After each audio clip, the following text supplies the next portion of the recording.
ప్రపంచాన్ని శాసించాలనే dragon country China వ్యూహాలు ఎప్పుడూ అత్యంత రహస్యంగా ఊహకందని విధంగా ఉంటాయి. ఒకవైపు టెక్నాలజీ, మరోవైపు మిలిటరీ పవర్తో దూసుకుపోయే చైనా తెర వెనుక ఎంతటి ప్రమాదకరమైన డార్క్ బిజినెస్ నడుపుతోందో ఇప్పుడు ప్రపంచానికి అర్థమైంది. చైనాలో సంభవించిన తుఫాను, భారీ వరదలు డ్రాగన్ సామ్రాజ్యానికి సంబంధించిన ఒక భయంకరమైన గుట్టును రట్టు చేశాయి.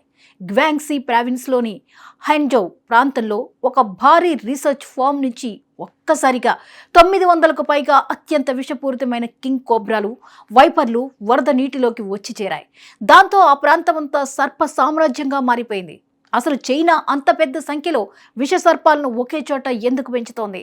సైన్స్ అండ్ మెడిసిన్ పేరుతో జరుగుతున్న ఈ కోట్ల రూపాయల వెనం బిజినెస్ వెనుక ఉన్న అసలైన జియో పొలిటికల్ థ్రిల్లర్ ఏంటి? అంతర్జాతీయ ఫార్మా మార్కెట్ను చైనా ఎలా బ్లాక్మెయిల్ చేయబోతోంది? ఈ డార్క్ నెట్వర్క్ గురించిన పూర్తి వివరాల్ని చూద్దాం. చైనా అంటేనే ఒక మిస్టరీ దేశం. అక్కడ ఏ ల్యాబ్లో ఏం జరుగుతుందో, ఏ ఫామ్లో ఎలాంటి ప్రయోగాలు చేస్తారో ఎవరికీ తెలియదు.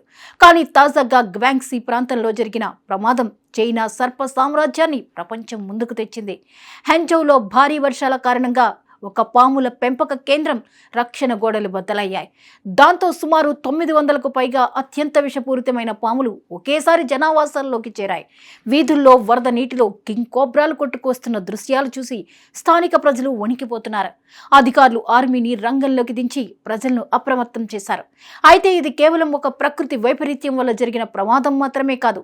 చైనా గడ్డపై దశాబ్దాలుగా సాగుతున్న ఒక ప్రమాదకరమైన బయో బిజినెస్ కు నిదర్శనం. చైనాలోని కొన్ని గ్రామాలు పూర్తిగా ఈ పాముల పెంపకం మీదే నడుస్తున్నాయి. ముఖ్యంగా జెజియాంగ్ ప్రావిన్స్ లోని జిసికియావో అనే గ్రామాన్ని గ్లోబల్ మీడియా స్నేక్ విలేజ్ అని పిలుస్తుంది.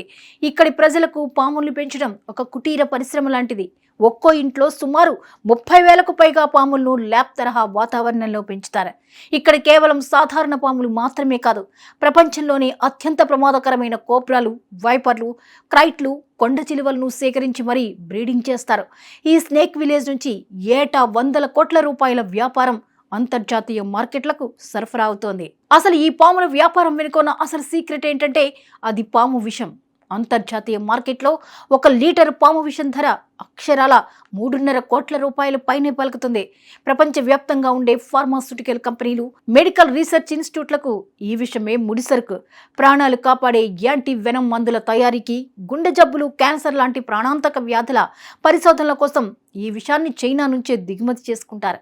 అత్యంత నైపుణ్యం కలిగిన సిబ్బందితో ఈ విషయాన్ని సేకరించి గ్వాంగ్డాంగ్ మరియు గ్వాంగ్సీ వంటి ప్రాంతాల నుంచి గ్లోబల్ మార్కెట్కు స్మగ్లింగ్ తరహాల్లో ఎగుమతి చేస్తారు.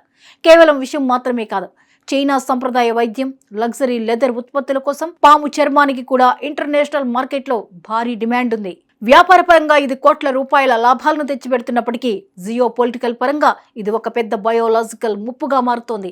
100ల సంఖ్యలో విష సర్పాలను ఒకే చోట కేంద్రీకరించినప్పుడు ఇలాంటి ప్రకృతి వైపరీత్యాలు వస్తే భద్రతా వ్యవస్థలు పూర్తిగా విఫలమవుతాయని తాజా ఘటన నిరూపించింది.